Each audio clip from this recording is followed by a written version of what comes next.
Imagine what it would be like to eat at the Great Hall of Hogwarts, where plates of food just pop out of nowhere and refill themselves. For me, the excitement would probably wear off after a few meals, and I would probably care very little about those individual drumsticks. How do I know? Well, when I was a kid, my family loved to go to all-you-can-eat buffets, so I was trained to eat like there's no tomorrow. But in the process, I failed to fully appreciate the food on my plate because my mind would already be thinking about the next serving. But recently, I've been cooking more and reading books on food sustainability, which got me interested in learning more about the local food system. So I took a camera and a recorder and went to the local Boston Public Market, which is an indoor year-round market that opened this July. I approached vendors with a broad, simple question. What aspect of the food system are you most passionate about? The cheesemongers that I met, like Ernesto Villaseñor and Cristina Barbieri, they all emphasize the importance of appreciating the complicated process of making different types of cheese. We've come to a point in time where most people don't really know where their food comes from, and it's something that's very crucial towards really developing and sustaining the economies and the world population in the future, especially when scarcity is, in terms of food is becoming problematic, or even still when we're wasting much more than we're consuming. So that's what got me into this, and really through being a shopkeeper here, it's helped me see a whole holistic hands-on approach towards how food is made, how it gets to the table, and it tells me the stories behind each and every one of the cheeses, and it allows me to connect directly to the farmer, directly to the cheesemaker. I think the most important thing is raising the awareness of where our food comes from. And when we say it's still in the cow and the farm milk yesterday, I sincerely mean that, it's true, but it also gives people the ability, without telling them that they must, think about where their food's coming from. Because then they're like, oh, so what about all the other cheese that I eat? In their mind. Sometimes they say it out loud. I don't know. And then, oh, what goes into all of that? And oh, how is that created? And how does that change? I think that's the most important thing, because once we start to become aware of our food system and how we've kind of, in the past 20, 30 years, let it down, then we can start to change it. The mozzarella is a case in point of how we've let the system down, at least according to Christina's boss, Luca Mignonia, who is the head cheesemaker of Wolf Metal Farms. You have to listen to how he describes the perfect mozzarella and then ridicules the American version. I gotta be honest, the flavor of mozzarella that I was eating in the United States, it was not right. So I say, I really want to give a little back justice to the mozzarella, because it's a wonderful piece of cheese. It's fresh and it's complex, it's sweet and sour, it's crunchy and soft, it needs to be dry as a bite but juicy in your mouth. And those are things that I start to miss over here, because the industrialization of that type of cheese, it pushed that type of cheese into the corner of pizza. The only thing it was doing just stretching on the pizza. So the flavor was completely gone, because it was no longer necessary. When you want to have a bite of pizza, you just have this beautiful stretching back and forth. And also because for us in Italy, this type of cheese making, it's really tradition. It's really something that it's part of our life.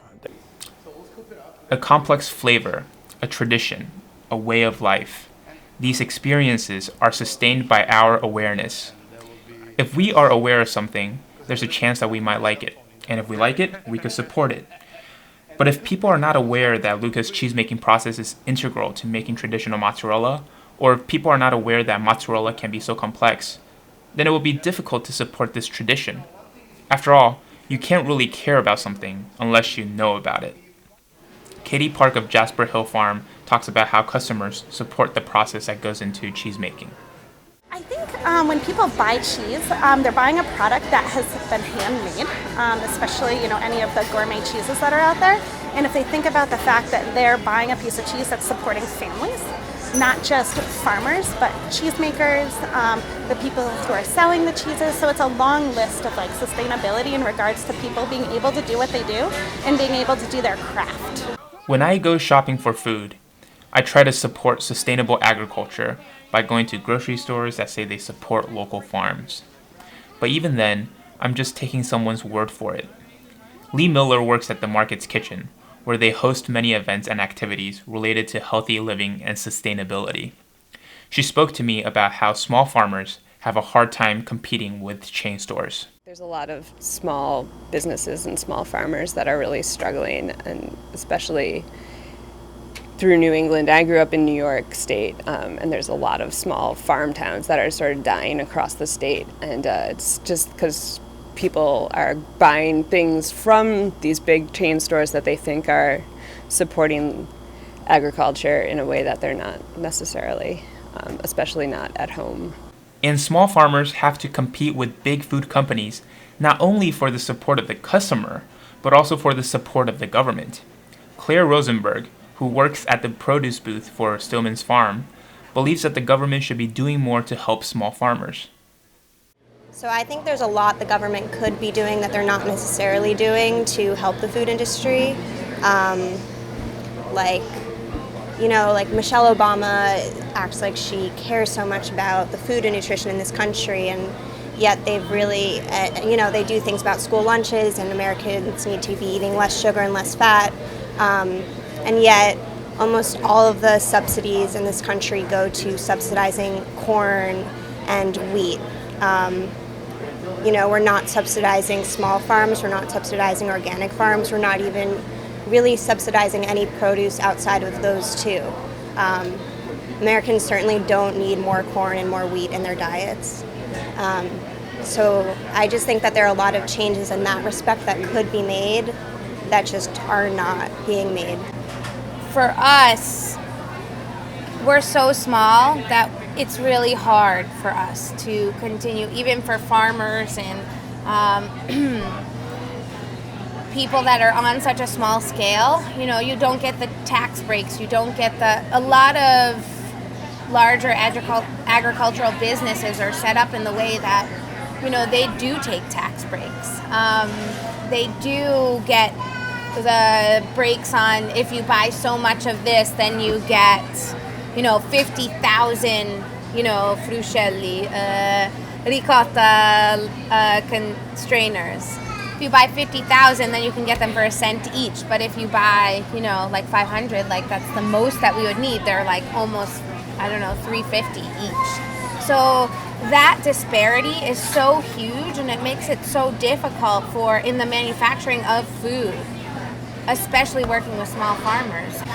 Bruce is one farmer. He's one person, and he has 60 ladies on his farm, It's like, and it's amazing because if we weren't working with him, he wouldn't be in business.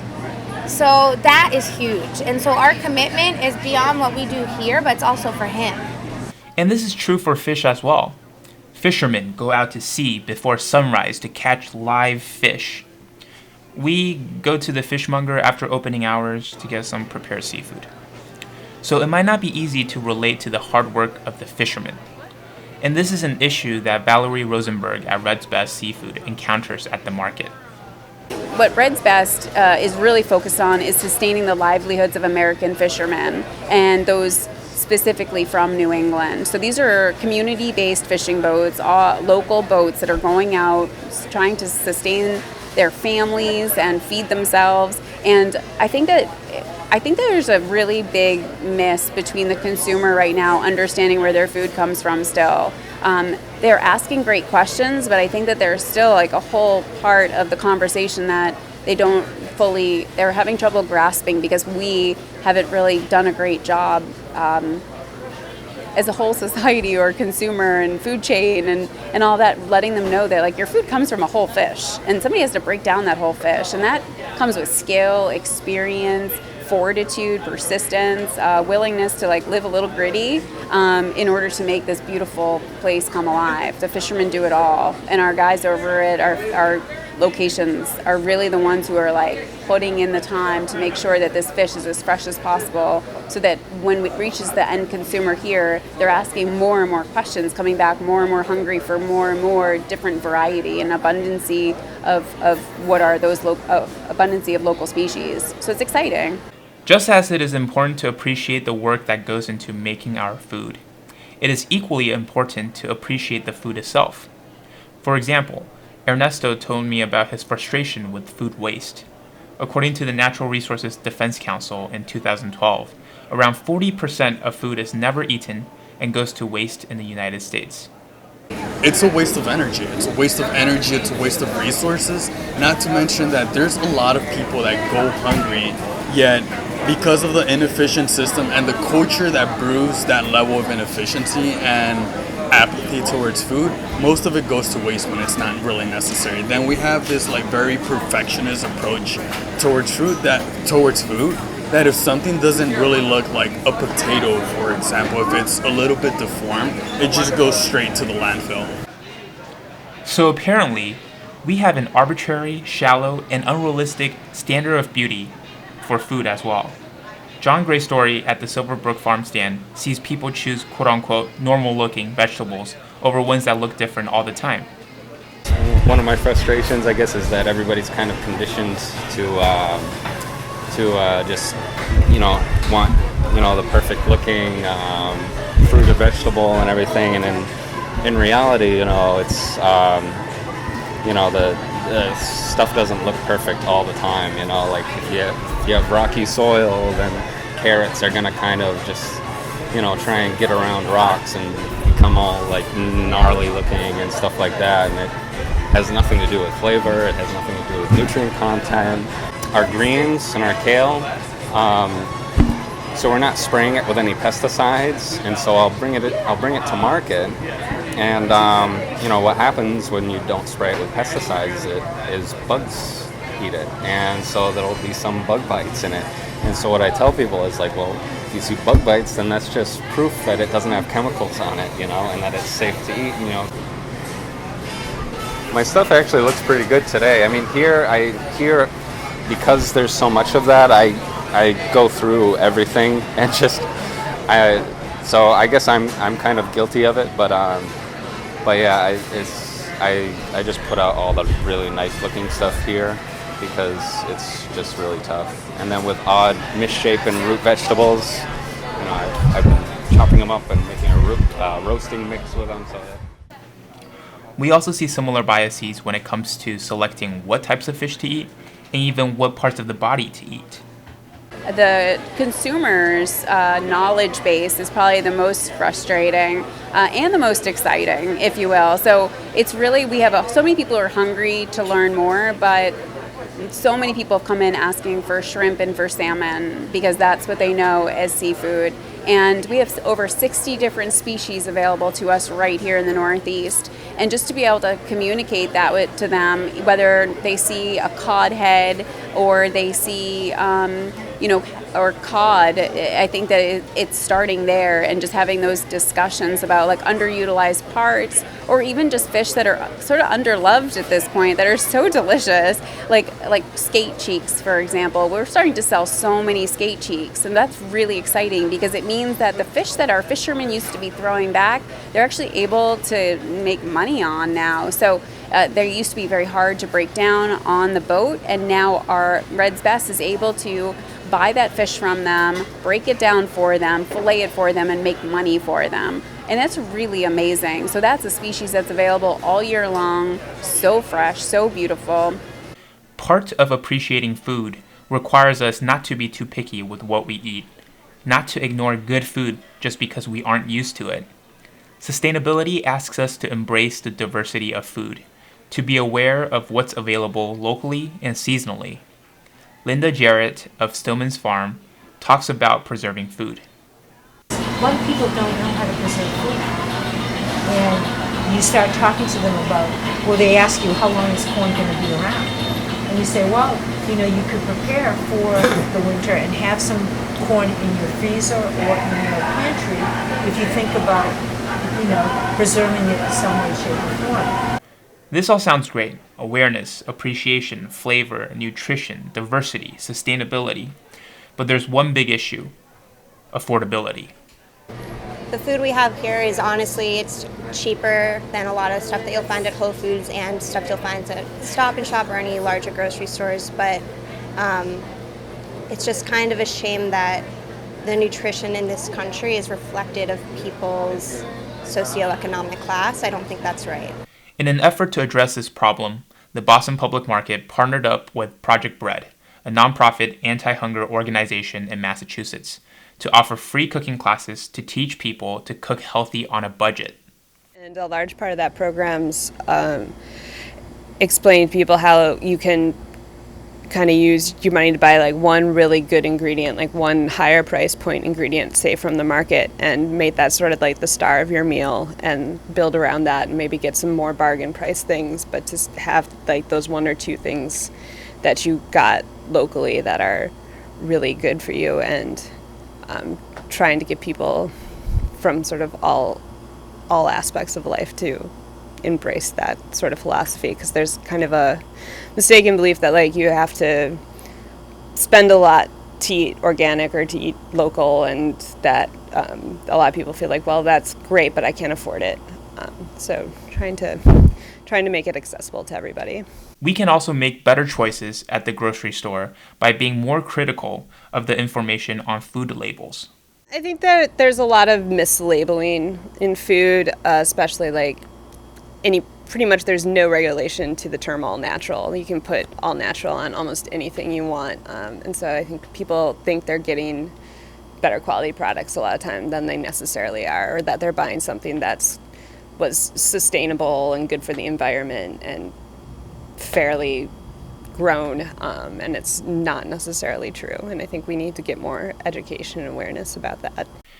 I met a lot of amazing people at the market, and they all have one message in common. We should be more curious about our food. Especially when it comes to food and sustainability, people should be more curious about food, not just where it comes from, but what to do with it. I feel like a lot of people are disconnected from the story behind food, of how it's made, and because of that, they care less about what goes to waste, what is used, what is not used. So when people start caring more about the story behind a particular cheese, a particular vegetable or something, then they get this oneness with that ingredient, with that product, and it makes it harder for them to throw it away. We all have reasons to care about good food. Maybe it's ethics. Perhaps it's flavor. For some, it's the environment. For others, it's health or tradition. Maybe it's a matter of supporting small farmers. Of course, there are those of us who just love to eat. In any case, the food we eat doesn't pop out of nowhere, and it doesn't disappear into nowhere. What's more, it's the source of our energy. So wouldn't it make sense for us to appreciate and learn as much about it as possible? If so, maybe it makes sense for us to put good food where our mouth is.